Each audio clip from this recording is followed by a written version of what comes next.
3,000 candles blazed from chandeliers of twisted iron and bone, casting their flickering light across a sea of faces that stretched to the far walls of Valindra's great hall. Aelith pressed her back against the cold marble of the western pillar, her fingers trembling where they gripped the stone. She should not have come. Every whisper of instinct begged her to flee, to return to the servants' passage and disappear before anyone noticed the healer woman hiding among the shadows of nobility. But she had to see. The air hummed with anticipation, thick with the scent of winter roses and barely contained power. Pack leaders, noble houses, and common wolves who had traveled from the farthest reaches of the kingdom filled every inch of available space. The choosing. On the raised dais at the far end of the hall stood Chaol, Alpha King of Valindra, and the sight of him stole the breath from her lungs as it always did. His shoulders were rigid beneath the ceremonial black and silver, his jaw set like carved granite. Dark hair fell across his brow, and even from this distance, she could see the way his hands remained perfectly still at his sides. Those hands. She knew them so well. Knew how they trembled when they cradled her face in the darkness. Knew the calluses on his palms, earned from years of wielding sword and shield. Knew the way his fingers had threaded through her hair the night he first called her his heart. 6 months of stolen moments, 6 months of secret meetings in the moonlit gardens where no one thought to look for a king. 6 months of whispered promises and desperate touches, and a love that had bloomed in the most impossible soil. And it had begun with a song. She had been assigned to the night rotation in the royal nursery, a position no other servant wanted. The young prince, Immerse, had been born without the ability to hear, a devastating blow that had killed his mother in the birthing, as if the grief of bringing a silent child into the world had been too much for her heart to bear. Chaol had never taken another queen after that loss, raising his son alone while healers and herbalists and practitioners of the old magic tried everything to reach the boy who lived in silence. Nothing had worked. But Aelith had noticed something the others missed, the way the child's fingers stilled when she moved past his cradle, the way his small body seemed to orient toward vibration, toward resonance, toward something his ears could not provide. So she had sung, not for his ears, but for his bones, for the deep frequencies that traveled through wood and stone and flesh.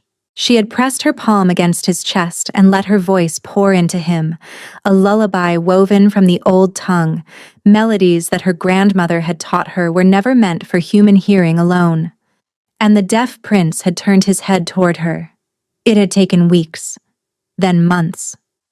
Each night she sang, and each night, Immerse responded a little more. He began to reach for her when she entered the room. His eyes, those solemn amber eyes so like his father's, would track her movement with something that looked almost like hope. The king had discovered them by accident. Aelith still remembered the terror that had flooded through her when she turned to find Chaol standing in the doorway, his face unreadable in the dim candlelight. She had expected fury, punishment, exile for daring to touch the royal air without permission. Instead, he had crossed the room in silence, knelt beside his son's bed, and watched as Immerse reached for her hand with a smile that none of the nurses had ever witnessed. When Chaol finally looked at her, there were tears on his face. That was the night everything changed. The night he began seeking her out in secret. The night their souls recognized each other for what they were. Mates. Aelith's hand moved to her hip, where the fabric of her dress concealed the mark he had given her 3 months ago. A claiming bite, pressed into her flesh on the night of the winter solstice, when he had sworn before the old gods that she belonged to him and he to her. The council demands a political alliance. He had murmured against her skin, his breath warm where his teeth had just broken her flesh. But you are my true mate. When spring comes, I will announce you to the kingdom. You will be my queen, Aelith. Nothing in this world or any other will change that. She had believed him. Her other hand moved to her lower belly, where a different secret grew. A secret she had discovered only a week ago, a secret she had been waiting to share until after this ceremony, when he came to her, as he always did. "The candidates will now approach," the High Elder announced, his voice cutting through the murmur of the crowd. Aelith's nails dug crescents into her palms as 5 women in gowns of purest white ascended the dais steps. Daughters of ancient bloodlines, each one groomed from birth for this possibility, each one representing treaties and alliances that could shape the kingdom for generations. And at their center, with hair like burnished copper and eyes the color of a winter sea, walked Revessa of House Valanthos. The crowd hummed with approval. The Valanthos controlled the southern territories, commanded 4,000 warriors, and had been maneuvering their daughter toward the throne since the day she learned to walk. Aelith searched Kael's face for any sign of the man she knew, any flicker of warmth, any silent acknowledgement that this ceremony was nothing but performance, a necessary ritual, before he could claim his true mate publicly. His expression held nothing at all. Something cold began to unfurl in Aelith's chest. "Kael, Alpha King of Valindra, blood of the first wolves," the High Elder intoned. "You have heard the counsel of your advisors. You have reviewed the treaties and alliances. The realm awaits your choice."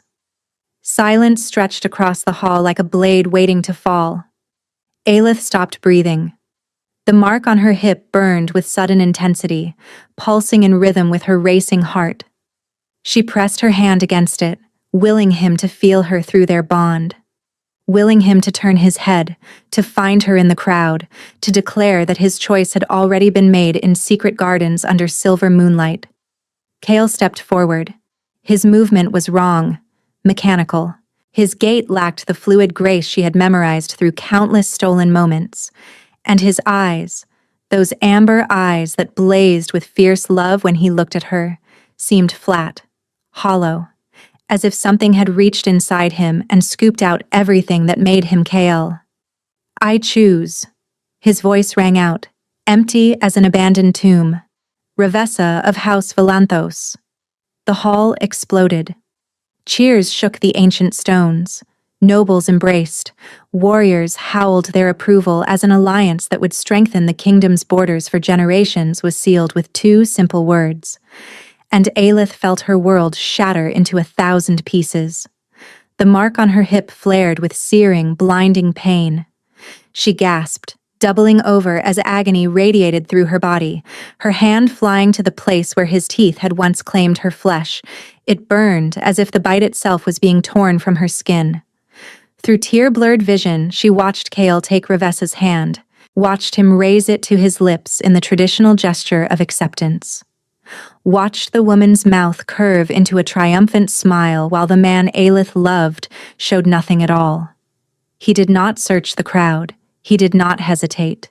He did not seem to remember that she existed. A sound escaped Aelith's throat, something between a sob and a keen of animal grief. She stumbled backward, desperate to escape before the pain crushed her completely.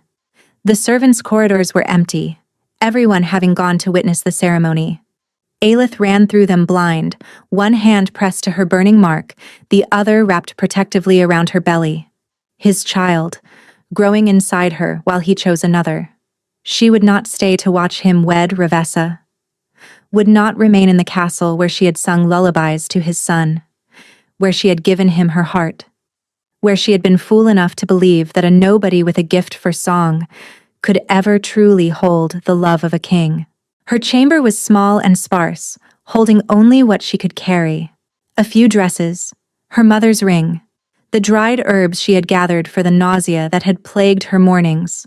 She paused at the window, looking out at the celebration bonfires being lit across the capital. Somewhere in that great hall, Kael was accepting congratulations for his wise choice. Revessa was probably already planning the wedding feast, and no one knew that the Alpha King's true mate was fleeing into the darkness with his heir growing in her womb. Aelith pressed her palm flat against the frosted glass. "Goodbye, my love," she whispered. "May you find whatever happiness you chose over me." Then she pulled her cloak tight around her shoulders and slipped through the servants' gate, vanishing into the bitter winter night. She did not see the shadow watching from the tower above. She did not see the amber eyes that flickered with sudden, desperate awareness, as if something was clawing its way up from a great depth. She did not hear the howl that tore through the sky moments later, a sound so raw and broken that wolves across the kingdom lifted their heads in shared anguish. And she did not hear the small voice that called out from the royal nursery, a single sound that had never passed those lips before. The deaf prince, who had never spoken a word in his 3 years of life, crying out a sound that was not quite her name. Reaching toward the window. Reaching toward something that was already gone. By the time Kale burst into her empty chamber, his eyes wild with confusion and his body shaking, Aelith had already disappeared into the forest. And in the nursery, Immerse fell silent once more. 3 months later, the village of Fernhollow had almost forgotten it had a newcomer. Aelith had arrived in the depths of winter, a young widow fleeing grief, she claimed. The village elders had taken one look at her swollen belly and her haunted eyes, and offered her the abandoned cottage at the edge of the pine forest. In exchange for her healing skills, they would ask no questions about her past. She had accepted before they finished speaking. Now spring was struggling to break through the last stubborn snows, and Aelith had become simply the healer woman who lived where the trees grew thick. She delivered babies. She set broken bones. She brewed teas for fevers and made poultices for wounds that would not close. And every night, when the village slept, and the moon rose silver over the pines, she pressed her hands to her growing belly and sang. The same lullabies she had sung to Immerse. The same deep frequencies that traveled through bone and blood. Her children, and she was certain now that there were 2 of them, seemed to respond to her voice in ways that made her heart ache with memory. They kicked when she sang. They settled when she hummed. They moved in patterns that suggested they could feel the vibrations even from within her womb. Like father, like children, she thought bitterly. Except their father had thrown her away without a second glance. The mark on her hip refused to fade. Aelith had examined it countless times, watching in growing confusion as the scar tissue darkened rather than disappeared. A rejected mate bond should dissolve within weeks. The mark should smooth over, leaving nothing but bare skin and bitter memories. Instead, it burned. It burned when the wind blew from the east. It burned when she dreamed of amber eyes and whispered promises. It burned in the deep hours of the night, pulsing with a heat that kept her from sleeping. And sometimes, in those dark hours, she could swear she felt something through it. A presence, a searching, a desperate clawing need that pressed against the edges of her consciousness like a wolf, howling at a door that would not open. But that was impossible. Kale had chosen another. Their bond should have severed the moment he spoke Revessa's name, unless the bond had never truly broken at all. Aelith shoved the thought away. False hope was a poison more dangerous than any herb in her collection. Mistress Yarrow? The voice at her door belonged to young Brecken, the tanner's boy, using the false name Aelith had given when she arrived. She wiped her hands on her apron and opened the door. What is it? Brecken's freckled face was pale with excitement. Traders have come from the capital. They bring news from Valindra. Aelith's heart stopped beating. What news? The Alpha King, Brecken breathed. They say he has gone mad. The world tilted beneath her feet. She gripped the doorframe to keep from falling. Mad? She managed. Brecken nodded eagerly, oblivious to her distress. The traders say he has torn apart half the kingdom searching for someone, a woman. They say he has not slept since the winter solstice. His wolves comb every village, every forest, and every road. Aelith's hand moved to her belly. Both children kicked sharply, as if responding to the mention of their father. And there is more, Brecken continued. The young prince, the deaf one. They say he has stopped eating, stopped responding to anyone. They say he sits at the nursery window all day and all night, waiting for something that never comes. The words struck Aelith like a physical blow. Immerse, her sweet, silent boy who had learned to smile when she sang, who had reached for her hand in the darkness, who had finally begun to emerge from the prison of his silence. They say the king has offered 20,000 gold pieces for any information about this woman, Brecken added. No one knows who she is, only that the king will destroy anything that stands between him and finding her. 20,000 gold. A fortune beyond imagination. The affairs of kings are not our concern, Aelith heard herself say. Thank your father for the news. But after Brecken had gone, she sank into her chair with legs that would not hold her. He was searching for her. Why would Chaol search for a woman he had publicly rejected? Why would he tear his kingdom apart for a lover he had discarded? Why would his son, who had barely known her, waste away at a window waiting for her return? Unless something had been wrong that night. Unless the emptiness in his eyes had been something other than indifference. Unless... Movement at the tree line shattered her thoughts. Aelith's breath caught. A shape stood between the ancient pines. Large, four-legged, dark gray fur catching the last light of day. A wolf. As she watched, frozen in place, another emerged beside it. Then another. Then two more. 5 massive wolves, their eyes fixed on her cottage with an intelligence that was anything but animal. Her mark exploded with sudden searing heat. Aelith gasped, stumbling away from the window as pain radiated through her body. This was nothing like the dull burn she had grown accustomed to. This was fire. This was molten iron pressed against her flesh. And beneath the pain, she felt something else. A presence, vast and desperate, pushing against the edges of her mind. He was close. Not just his wolves. Him. Aelith's eyes darted around her small cottage, calculating escape routes she already knew would fail. The back door opened onto the forest, but if wolves were watching, they would run her down before she made it 50 yards. The root cellar was hidden beneath the floorboards, but a wolf's nose would find her within minutes. She was trapped. A heavy knock shook her front door. The wolves she had seen were in their animal forms. They could not knock. Which meant someone in human shape stood on her threshold. Another knock, more insistent. Mistress Yarrow? A male voice, deep and unfamiliar. Please open the door. I swear on my blood that we mean you no harm. Aelith laughed bitterly at that. Wolves who had hunted a pregnant woman through 3 months of winter meant her no harm. How comforting. But there was no point in hiding. Running was impossible. If she did not open the door willingly, they would simply break it down. She grabbed the iron poker from beside her hearth and moved toward the entrance.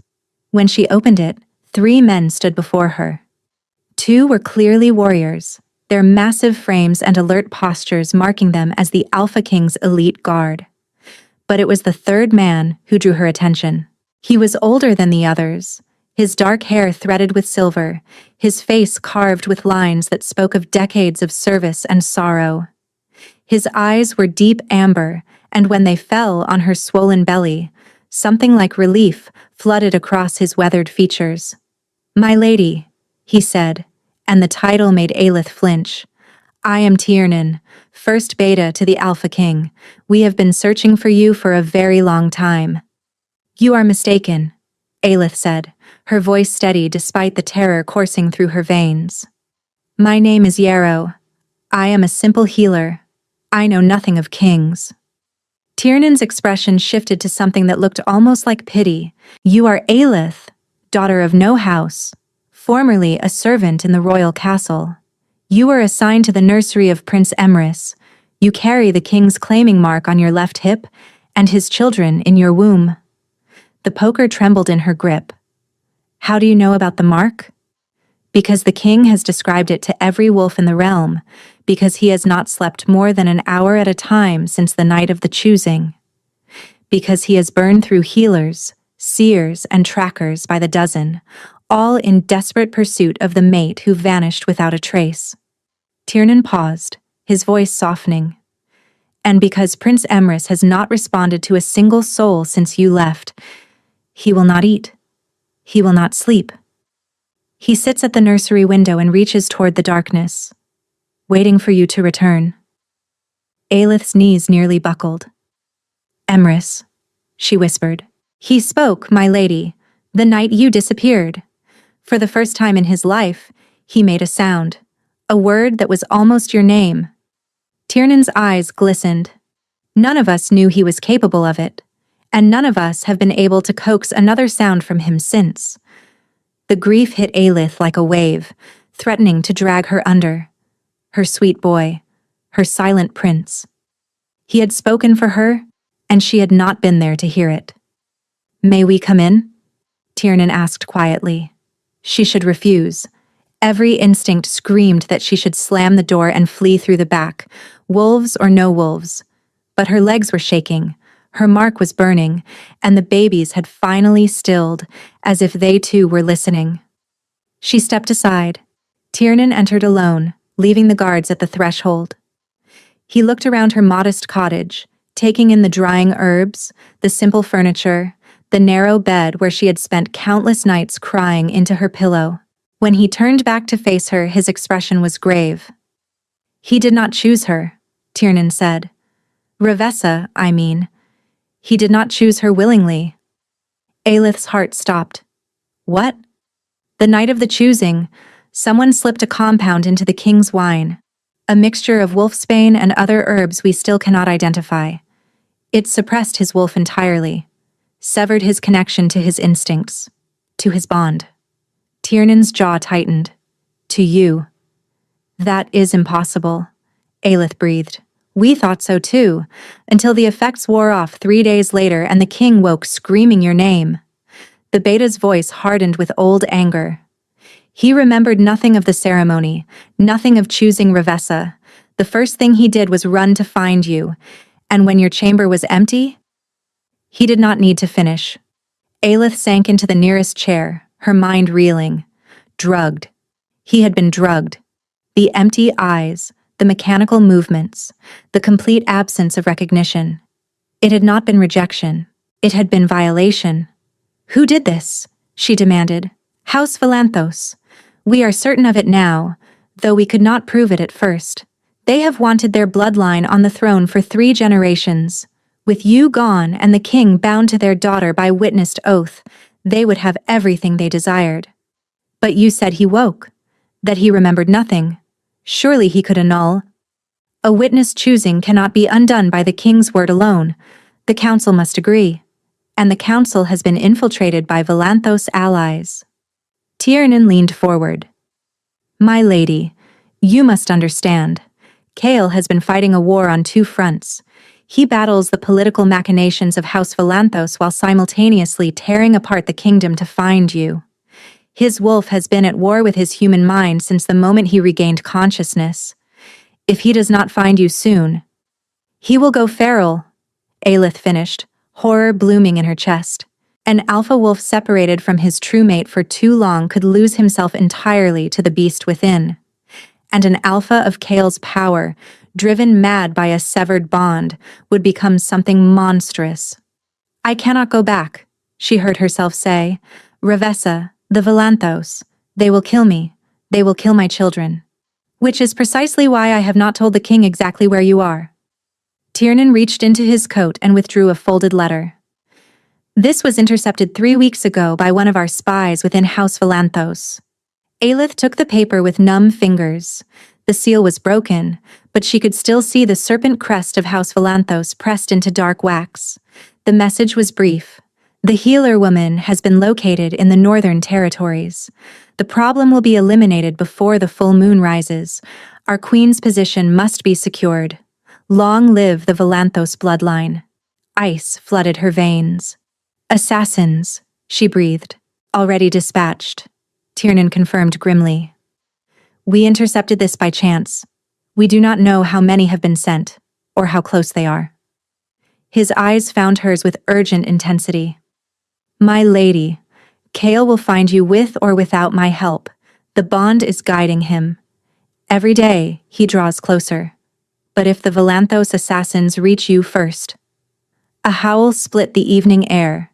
Tiernan was on his feet instantly, his body tensing. That is not one of ours. Through her window, Aelith could see shapes moving at the edge of the forest. Not the same wolves who had watched her cottage earlier. These were different. Sleeker. Their movements coordinated with predatory precision. And stepping from the shadows behind them, a figure in dark leather raised a crossbow and aimed it directly at her window. "Get down!" Tiernan roared. The first arrow shattered the glass. Aelith hit the floor as glass exploded across her cottage. The arrow embedded itself in the wall behind where her head had been a heartbeat before, its tip glistening with something dark and wet. Poison. They were not trying to wound her. They were trying to end this quickly. Tiernan shifted mid-stride, his human form dissolving into a massive silver-gray wolf that launched itself through the shattered window. His two guards followed, their bodies twisting through the transformation as they crashed into the darkness beyond. Sounds of battle erupted outside. Snarls, the clash of steel against claw, a yelp of pain that was cut short. Aelith pressed herself against the floor, her arms wrapped protectively around her belly. The babies were moving frantically, responding to her terror with kicks and shifts that seemed to come from every direction at once. Another arrow punched through the wooden wall, burying itself in the floorboards inches from her hand. She could not stay here. Aelith crawled toward the back of the cottage, toward the door that led to the root cellar. It was not much of a hiding place, but it was below ground, harder to shoot through.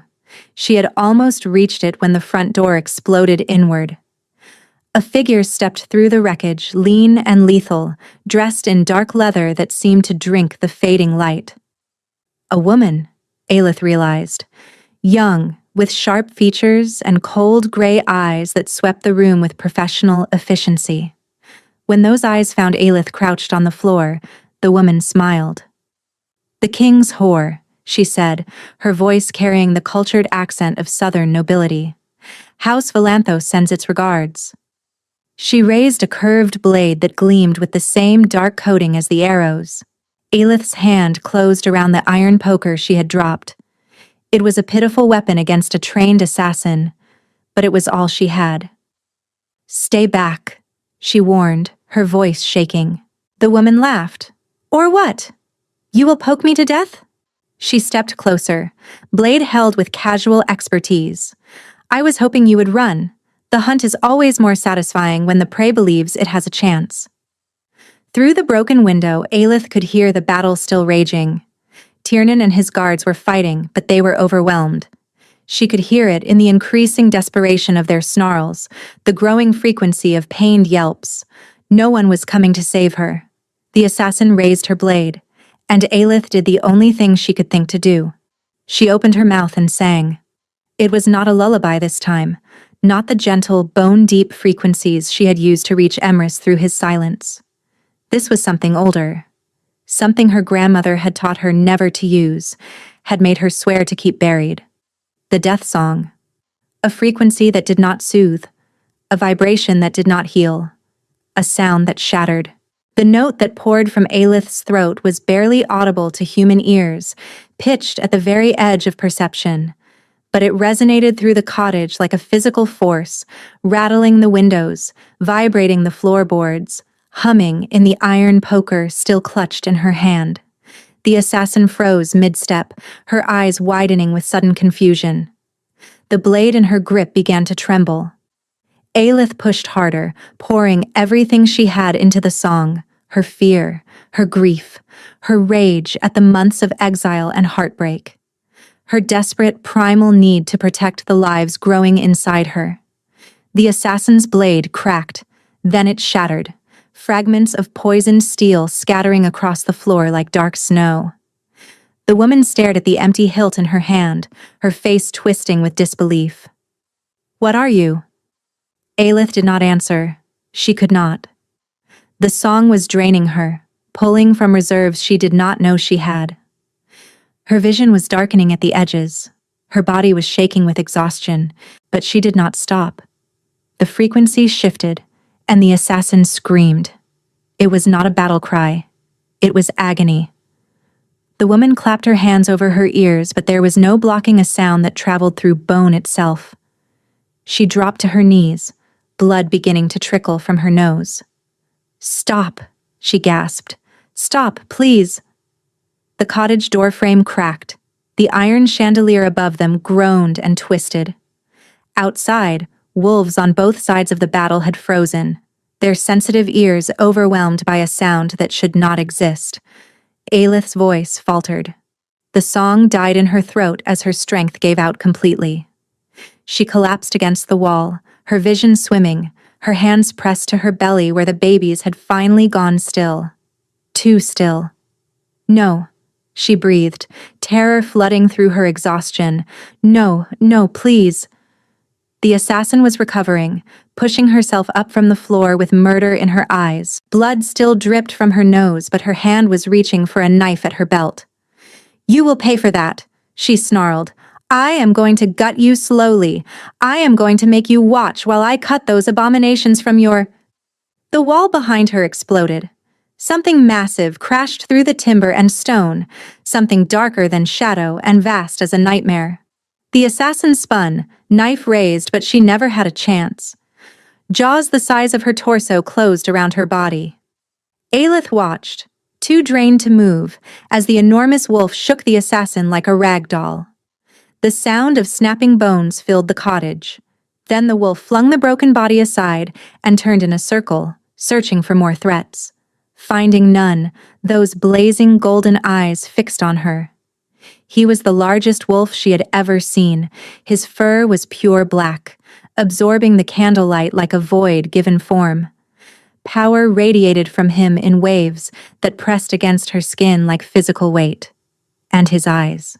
Those amber eyes that she had dreamed of every night for 3 months, now burning gold as his wolf rose to the surface.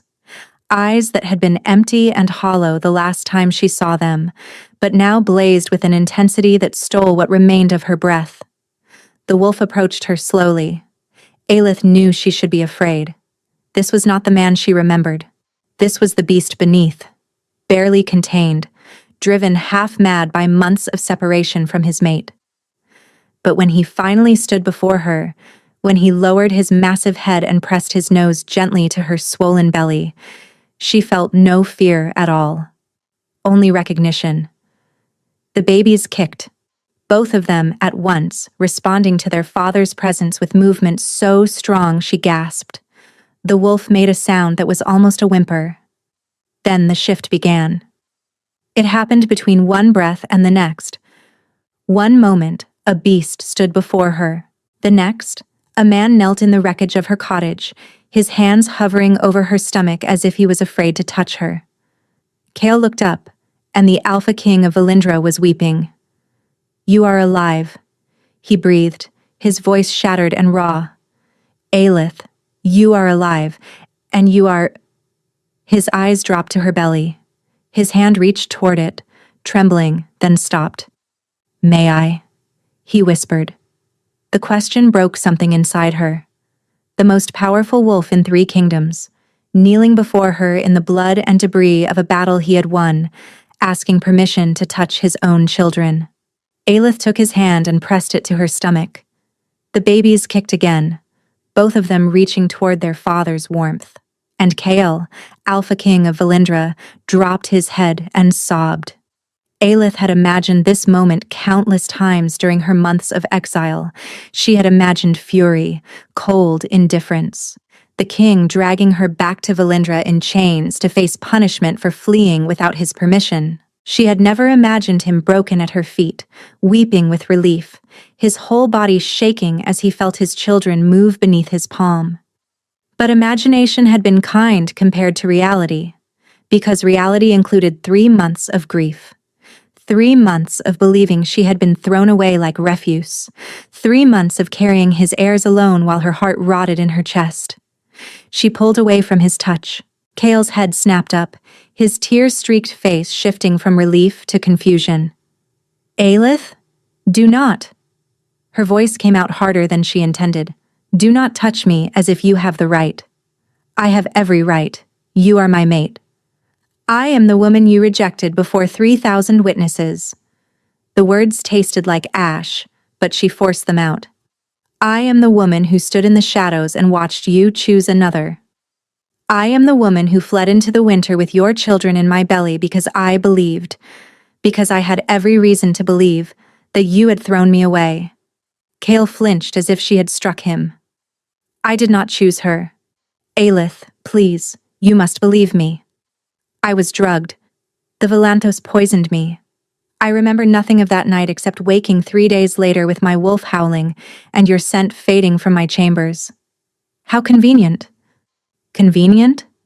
His voice rose, cracking with emotion. You think any part of this has been convenient? I have spent 3 months tearing my kingdom apart to find you. 3 months fighting my own council, my own advisors, my own wolf for control. 3 months watching my son waste away at a window, waiting for the woman who taught him that the world was worth engaging with. Immerse. The name hit her like a blow. He stopped eating. Cale continued, his voice breaking. He stopped responding. The light you brought to his eyes, the progress you made with him, and it all vanished the night you disappeared. He sits in that nursery, day and night, reaching toward the darkness. And nothing I do, nothing anyone does, can bring him back.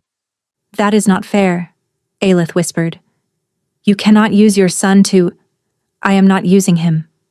Cale rose to his feet, and even in his grief, he towered over her. I am telling you the truth, the whole truth. Not just about what was done to me, but about what your absence has cost everyone who loves you. Everyone who loves me. She laughed, and the sound was bitter enough to curdle milk. You chose another woman, Cale, in front of your entire kingdom. Whatever was done to you, I had no way of knowing. All I knew was that the man who swore I was his mate, who bit me, who claimed me, who promised me a throne, that man stood before his people and declared that someone else would be his queen.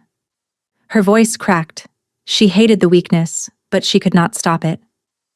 Do you know what that felt like? To watch you take her hand? To watch you kiss her knuckles while I hid in the shadows like a dirty secret? Tears spilled down her cheeks. I was going to tell you about the babies that night. I had practiced the words. I was going to wait for you to come to me after the ceremony, and I was going to place your hand on my belly and watch your face when you realized. She could not continue.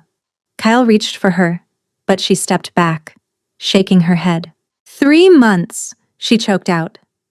I have spent 3 months believing I was worthless, that everything you said was a lie, that I was just a convenient distraction, a warm body to fill your bed until you were forced to choose someone worthy of your crown. You are worthy of everything, Cale said fiercely. You are my true mate. The bond recognized you before I even knew your name. The first time I saw you in that nursery, singing to my son, something inside me knew. Something that went deeper than thought, deeper than reason. Then why did I have to hide? The question burst from her before she could stop it. If I was your true mate, why did we meet in secret? Why did I spend 6 months sneaking through servants' passages and lying to everyone around me? Kyle's face contorted with anguish. Because I was trying to protect you. The council would never have accepted a servant as queen without preparation. The noble houses would have seen you as a threat. I needed time to lay the groundwork, to build alliances, to ensure that when I announced you, when you announced me, I would be safe. Aelith finished the sentence with hollow understanding. Instead, your caution gave your enemies the time they needed to destroy us both. The words hung between them like a blade. Cale's shoulders slumped. The Alpha King, who had never bowed to anyone, looked utterly defeated. Yes, he said quietly. My caution nearly cost me everything. You, our children, my sanity. He met her eyes, and she saw no pride left in them, only raw, bleeding honesty. I failed you, Aelith, not by choosing Revessa, that choice was never mine, but by not declaring you sooner, by not trusting that our bond could withstand any political storm, by hiding the most precious thing in my life, as if I was ashamed of it. He dropped to his knees before her again. I cannot undo what was done. I cannot erase 3 months of grief. But I am here now, on my knees, begging you to give me the chance to prove that I am worthy of you, that I will spend every day of my life making amends for the pain you have suffered. Aelith stared down at him, her heart at war with itself. She wanted to forgive him. Gods, she wanted to fall into his arms and let the bond between them wash away all the hurt. She could feel it even now, that golden thread connecting her soul to his, pulsing with warmth and desperate need. But trust, once shattered, could not be rebuilt with words alone. I do not know if I can, she whispered. I do not know if there is enough left of my heart to try. Cale's face crumpled. But he did not argue, did not demand. He simply knelt before her, accepting her uncertainty as his due. It was Tiernan's voice that broke the silence. My king. The beta stood in the ruined doorway, his human form battered and bloody but his eyes alert. We have secured the area, but there may be more assassins. We cannot remain here. Cale rose slowly, his eyes never leaving Aelith's face. She comes with us. Whatever she decides about our bond, she is not safe here. Aelith wanted to argue, but she could still feel the echo of that death song in her bones, could still see the shattered blade on the floor. The Volanthos had found her once. They would find her again. And next time, she might not have the strength to fight them off. Immerse, she heard herself say. I want to see Immerse. Something fierce and hopeful flickered in Cale's eyes. He has been waiting for you. Every day for 3 months, he has been waiting. Then take me to him. It was not forgiveness. It was not trust. But it was a beginning. The journey to Valindra should have taken 3 days. Cale's wolves made it in 1. They traveled through the night, a company of shadows flowing through moonlit forests and across frozen rivers. Aelith rode before the Alpha King on his warhorse, his arm wrapped securely around her waist, his body blocking the bitter wind. She had protested at first, had insisted she could ride her own mount, but Cale had simply lifted her onto his saddle and silenced her objections with a look that was equal parts command and plea. My wolf needs you close, he had said, his voice rough. 3 months of separation nearly destroyed us both. Please, grant me this much.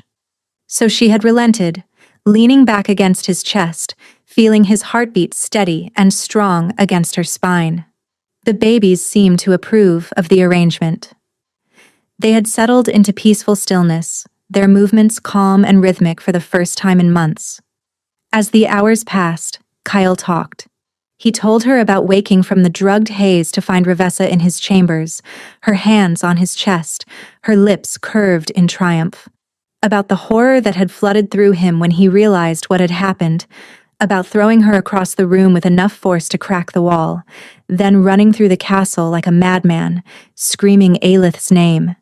He told her about the search, the wolves sent to every corner of the kingdom, the sleepless nights spent poring over maps and interrogating anyone who might have seen her, the way his wolf had clawed at his mind, howling with grief, demanding blood. I came close to killing Revessa 12 times, he admitted, his voice hollow. The only thing that stopped me was the knowledge that her death would give House Volanthos the excuse they needed to start a war. A war that would tear the kingdom apart and make it even harder to find you. So she still lives, Aelith said quietly. She lives. His arm tightened around her waist. But she has not set foot in my chambers since that night. She has not sat beside me at council. She may wear the title of Queen in Waiting, but every wolf in Valindra knows she is Queen of nothing. The council accepted this? The council had no choice.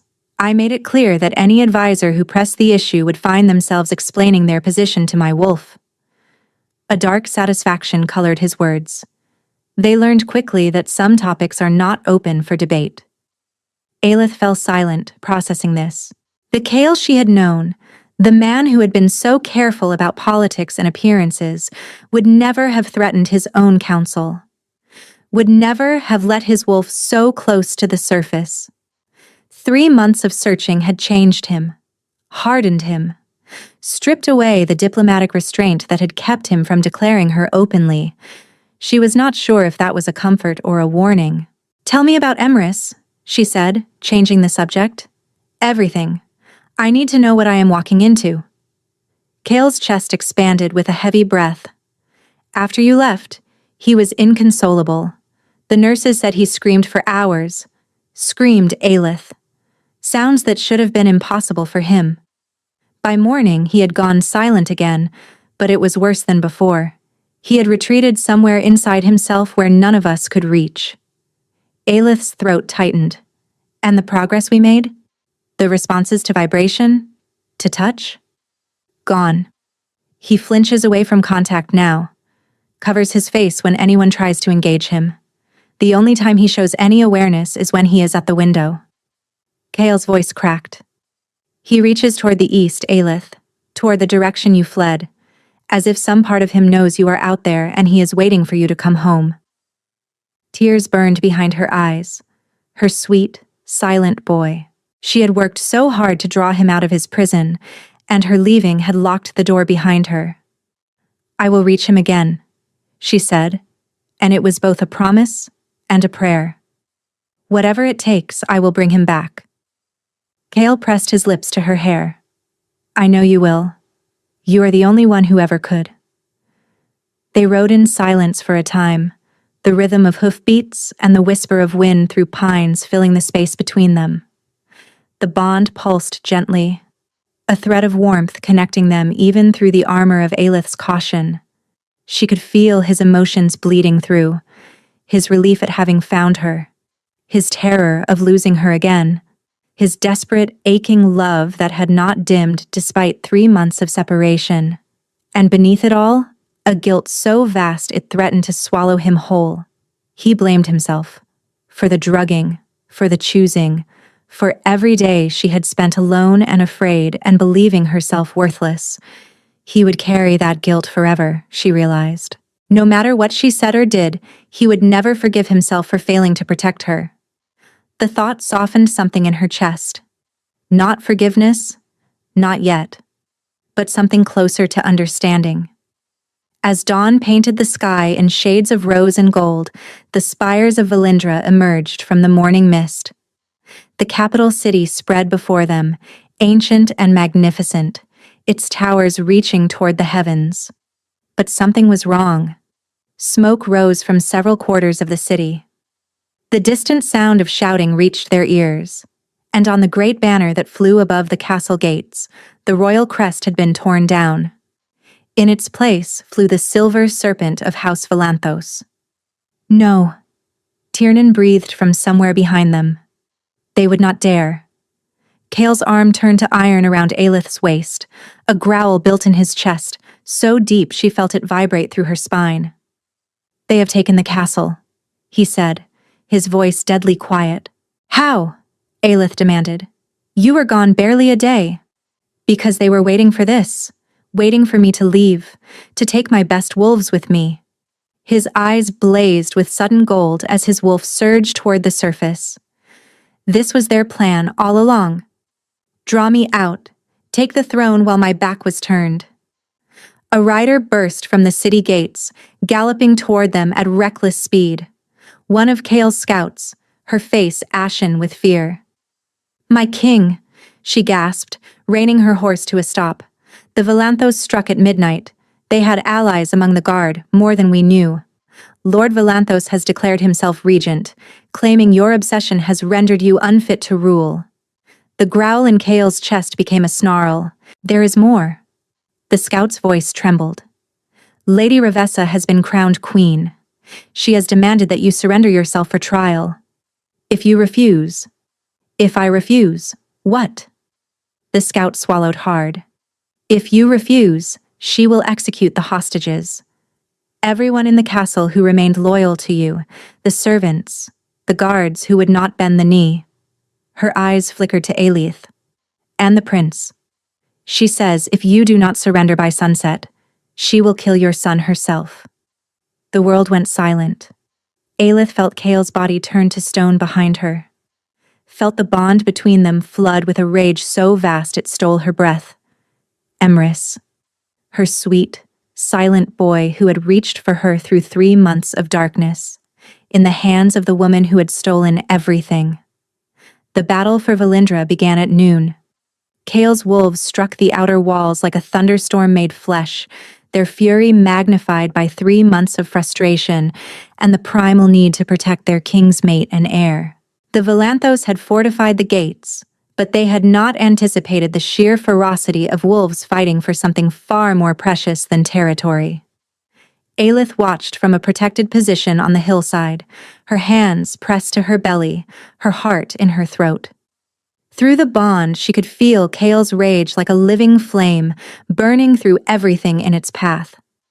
Within an hour, the outer walls had fallen. Within 2, the castle gates lay in splinters. But as the sun climbed toward the horizon, a messenger came running with news that turned her blood to ice. "My lady." The young wolf's face was pale with terror.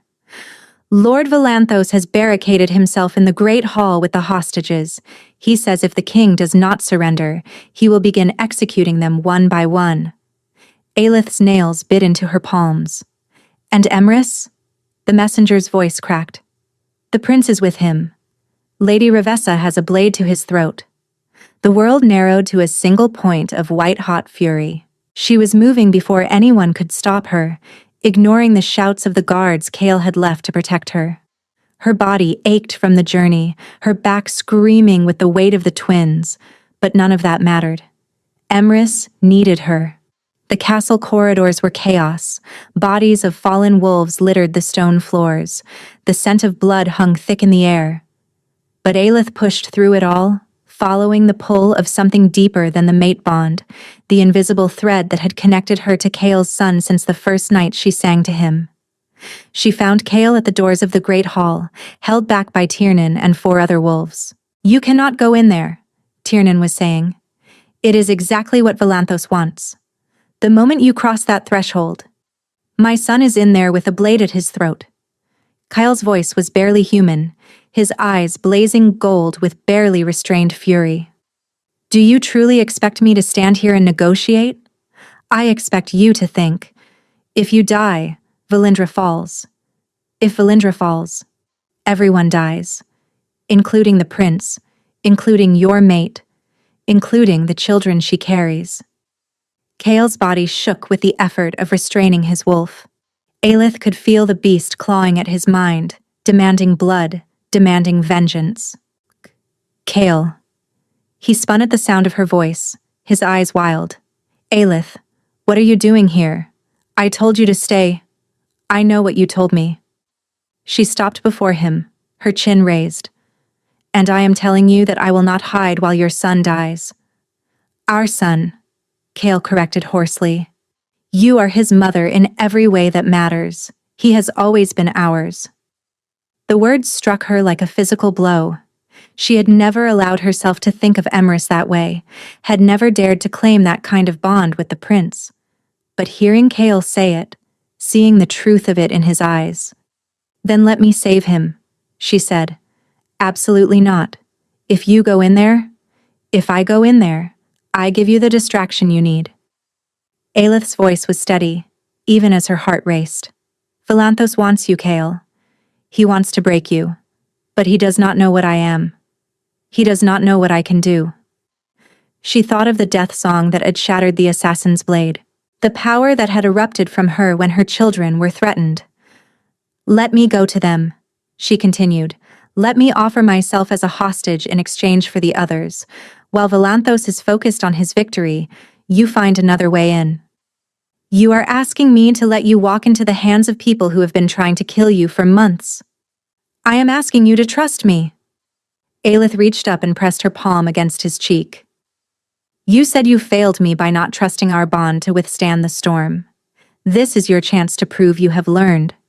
Trust me, Kale. Trust that I am strong enough to survive whatever comes." For a long, terrible moment, he simply stared at her. Then, slowly, he turned his head and pressed a kiss to her palm. "If anything happens to you, he said, his voice ragged. "I will tear this world apart." "I know." She managed a small smile. "That is what I am counting on." Before her courage could fail, she turned and walked toward the great hall doors. "Lord Valanthos," she called out. "I am Aelith, the woman your family has been hunting. I am coming in alone." The massive doors creaked open, and Aelith stepped into the dragon's den. The great hall was a nightmare made real. 40 hostages knelt in rows before the raised dais, their hands bound, their faces streaked with tears. Armed Valanthos soldiers stood behind them with blades drawn, ready to begin the slaughter at a word. And on the throne that belonged to Kael sat Lord Aldrich Valanthos, his silver hair gleaming like a crown, his cold eyes surveying his domain with satisfaction. But Aelith barely noticed him. Her gaze was fixed on the small figure at Revessa's side. Immerse stood motionless, a jeweled dagger pressed against his pale throat. His amber eyes stared at nothing. His face held no expression at all. Until those eyes found her. Something flickered in their depths. A spark of recognition. A tiny flame in an ocean of darkness. His lips moved, forming a shape that might have been her name. "So this is the creature that has caused such chaos," Revessa said, her voice dripping with contempt. "A servant girl with a swollen belly, how utterly pathetic." Aelith ignored her. She could not tear her gaze from Immerse, from the way his small body had oriented toward her like a flower turning to the sun. "I am here to offer an exchange," she said, her voice carrying across the silent hall. "Release the hostages. Release the prince. Take me instead." Valanthos leaned forward on the throne, interest sparking in his cold eyes. "And why would I agree to such terms? I already have everything I need." "Because I am what you truly want." Aelith placed her hand on her belly. "The king's mate, the mother of his heirs. You kill me, and you break him completely. You hold me, and you control him forever." Revessa's eyes narrowed.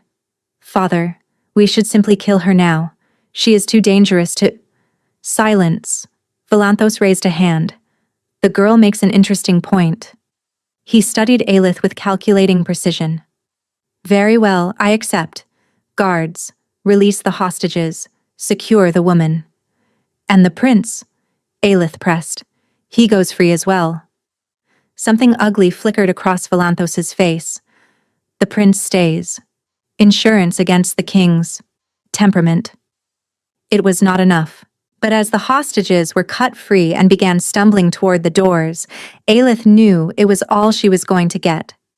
Rough hands grabbed her arms, dragging her toward the dais. She did not resist.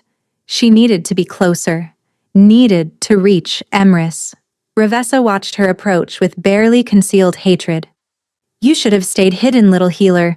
You should have disappeared into whatever hovel you crawled to and never looked back." "And let you have everything you stole?" Aelith shook her head. "I think not." The dagger pressed harder against Immerse's throat. A thin line of red appeared on his pale skin. Aelith's world went white.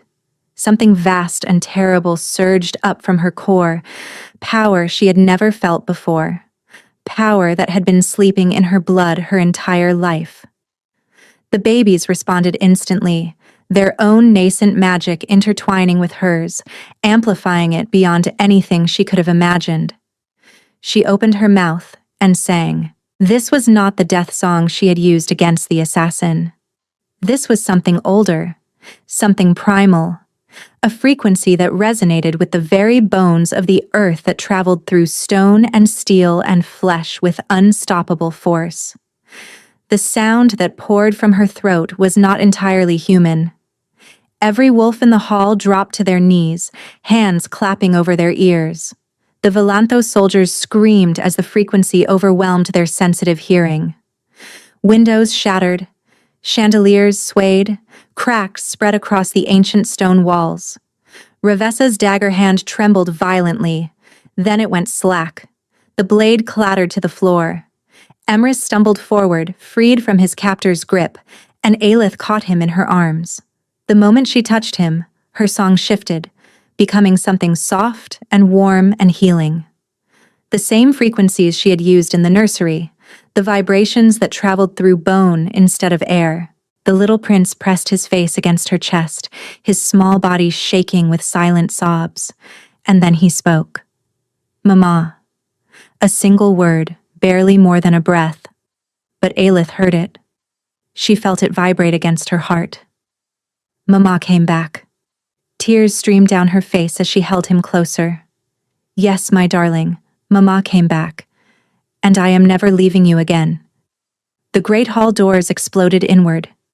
Kale burst through in human form, his eyes blazing gold, his body radiating power that made the air itself tremble. Behind him flowed a tide of wolves, hundreds of them, their howls shaking the rafters. Lord Valanthos rose from the throne, his face contorted with fury.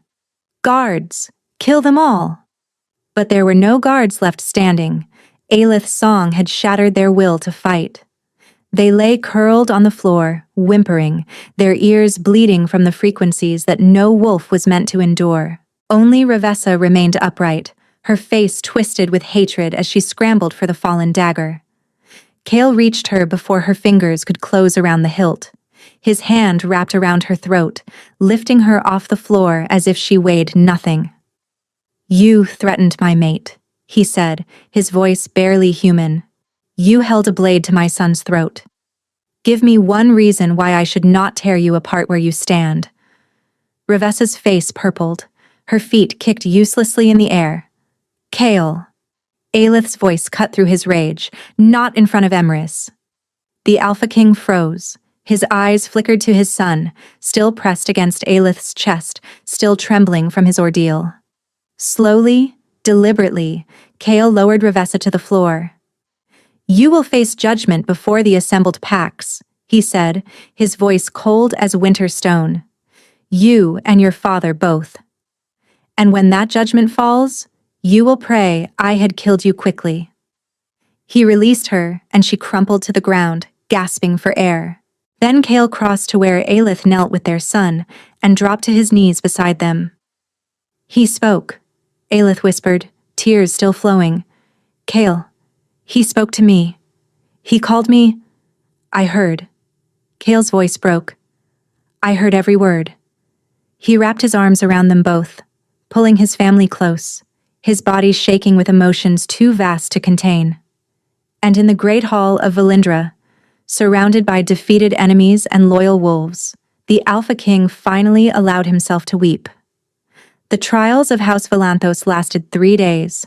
Lord Aldrich was executed at dawn on the second day, his final moments spent begging for mercy he had never shown to others. The assembled packs watched in silence as justice was served, their eyes cold, and their hearts unmoved by his pleas. Revessa was stripped of her name and her wolf, the most devastating punishment that could befall one of their kind. She was then exiled to the frozen northern wastes, condemned to spend her remaining days as the nothing she had once accused Aelith of being, alone, powerless, forgotten by the world she had tried to conquer. The kingdom began to heal.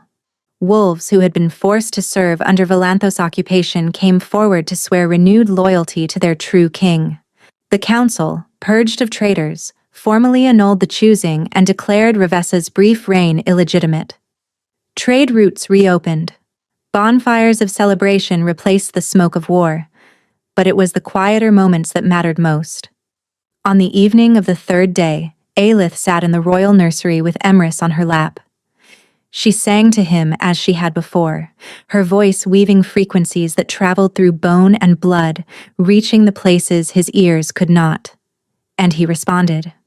Not with the vacant stare of before, not with the reaching toward distant windows, but with smiles, with small sounds that were not quite words but were trying to be, with tiny hands that gripped her fingers and refused to let go. Each night, she sang. Each night, he came a little further back to her. The healers said it was a miracle, that her voice had somehow rewired the pathways in his brain, creating connections that should have been impossible. Aelith knew the truth was simpler than that. Love had reached him where medicine could not. "You are extraordinary," Kale said from the doorway, his amber eyes soft as he watched them. "Both of you." Aelith looked up, her heart full to bursting. "He has been trying to tell us something all along. We're not listening the right way." Kale crossed the room and knelt beside them. Immerse reached for his father immediately, and Kale lifted the boy into his arms with a tenderness that still made Aelith's breath catch. "The bond," Kale said quietly, settling Immerse against his chest. "It needs to be completed. Properly. Before the council, before the kingdom." His eyes found hers. "If you will have me." Aelith thought of everything they had been through, the secrets, the betrayal that was not a betrayal, the months of exile and heartbreak, the battle and the blood and the moment when she had discovered a power she never knew she possessed. And she thought of the future, of raising Immerse together, of watching him grow and learn and speak, of the twins in her belly who would one day call this castle home. "I have always been yours," she said, "from the first night I sang to your son. From the moment you looked at me and saw something worth loving." Kale set Immerse down gently, then took Aelith's hands in his. "Then let us make it official." The ceremony took place at sunset, in the great garden where they had first stolen moments together. The assembled wolves of Valindra watched as their king bared his throat to a woman who had once been a servant, offering himself to her in the ancient gesture of surrender. Aelith pressed her lips to the spot where his neck met his shoulder. Her teeth found the flesh, and she bit down. The bond exploded between them.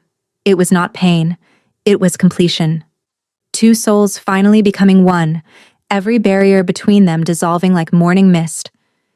She saw everything. His memories of the night they met, the way his heart had stopped when he first heard her voice drifting from the nursery. His anguish during the choosing, trapped in his own body, screaming silently as his wolf fought to reach her through the fog of poison. His 3 months of desperate searching, of sleepless nights and feral rage, of holding on to sanity by the thinnest of threads, while his kingdom crumbled around him. And he saw her, her fear and grief and anger, her fierce determination to protect the children she carried, her love for Immerse, vast and unconditional, a mother's love even though she had never carried him in her womb. Her love for Kale himself, battered but unbroken, surviving everything that had been done to tear them apart. When they finally separated, both were trembling. "My queen," Kale breathed. "My king," she answered. Around them, wolves lifted their voices in a howl of celebration that shook the stars. 2 months later, on a warm summer evening, Aelith gave birth to twins. A boy with his father's dark hair and his mother's gift for song. A girl with amber eyes that seemed to hold ancient wisdom and a cry that carried frequencies no newborn should know. Kale held his children with tears streaming down his face, his warrior's hands impossibly gentle as he cradled them against his chest. "Thank you," he whispered to Aelith, who lay exhausted but radiant in their bed. "For fighting for us, for believing in us, for coming back when you had every reason to stay gone." Aelith reached up to touch his face, her fingers tracing the claiming mark on his throat. The mark that matched the one on her hip. Both now healed into beautiful silver scars that proclaimed their bond to all who saw them. "I never stopped believing," she said softly. "Even in the darkest moments, something inside me knew. We were always meant to find our way back to each other." The door creaked open, and a small figure appeared in the doorway. Immerse stood there, his amber eyes wide with wonder, his hand reaching toward the soft sounds of his new siblings. In the 2 months since Aelith's return, his progress had been nothing short of miraculous. He spoke in short sentences now, his voice still rough and uncertain but growing stronger every day. He smiled. He laughed. He played with the other children in the castle, no longer trapped in the prison of silence that had held him for so long. The healers called it impossible. Aelith called it love. "Come meet your brother and sister," she said, patting the bed beside her. The little prince climbed up carefully, settling against her side. He studied the twins with solemn intensity, reaching out to touch the boy's tiny fist, then the girl's downy hair. They stirred at his touch, orienting toward him the way he had once oriented toward Aelith's voice. Then Immerse looked up at her with a question in his eyes. "Sing?" he asked, the word clearer than it had ever been. Aelith's heart overflowed. "Yes, my darling," she said. "I will sing."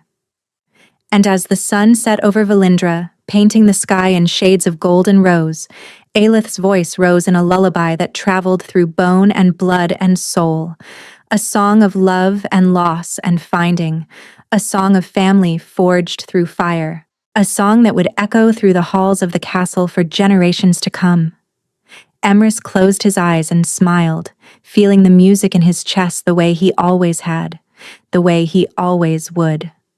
The twins settled into peaceful stillness, already learning to feel what their brother felt. And Kale wrapped his arms around all of them, his mate, his children, his heir, holding tight to the family he had nearly lost. They had found each other against all odds. They had survived betrayal and exile and war, and they would never be parted again. Outside the window, the wolves of Valindra lifted their voices in a chorus that carried across the kingdom. A celebration of their king and queen, a tribute to the bond that could not be broken, a promise that their pack would endure, stronger than ever, for generations to come. And in the royal chambers, surrounded by the family she had fought so hard to protect, Aelith sang on. Her voice carried the frequencies that had first reached a deaf prince in the darkness. Her voice carried the power that had shattered steel and brought enemies to their knees. Her voice carried the love that had survived 3 months of separation and emerged more powerful than ever. And as the last notes faded into the twilight, she knew with absolute certainty that this was exactly where she was meant to be. Home. Thank you so much for listening. I hope you enjoyed this story.